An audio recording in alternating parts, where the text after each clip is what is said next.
ng Regional Legislative Assembly si Bangsamoro Center for Justice Executive Director Abdul Basit Benito matapos ang inendorso ng iba't ibang Moro organization. Nagpapatrol, Loreme Andong.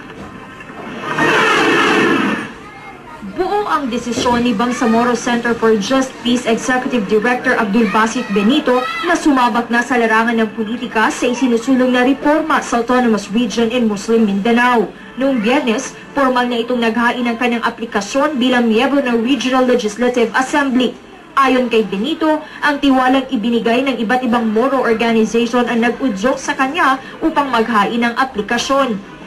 Actually, I was endorsed by more than 100 Moro non-government organizations and people organizations. They pushed me to file my application to the screening committee.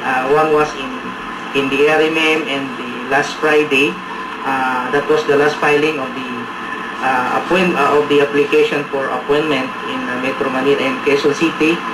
So maybe because they see my potential and probably that can constitute reform in the ERMM. Itinuring naman ni Benito na isang malaking hamon para sa kanyang pagsabak sa politika. At kung sakaling mabibigyan ng pagkakataong mailuklok sa pwesto, karapatang pantao, estado ng mga evacuee, usaping pangkapayapaan at electoral process ang ilan lamang sa nais nitong isulong sa Regional Legislative Assembly. If I given a chance, I shall review all legislations undertaken by the RLA. And I will also facilitate the conduct of a legislative assessment and planning workshop. On human rights, because we have several issues, no? On human rights, I will work for the realization of Commission on Human Rights in the RMM, which will not be independent with the central government, so that the check and balance will be maintained. Isa po yun.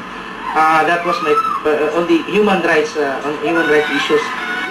Umaasa naman si Benito na kung papalaring mapipili ng Screening and Search Committee para sa caretaker government ng ARMM, maisakatuparan ang reformang hinahangad para sa rehiyon ng sa ganon ay matamasa na ng mga mamamayang Bangsamoro ang serbisyong laan para sa kanila. Lorime Andong, Patrol ng Pilipino sa Central Mindanao.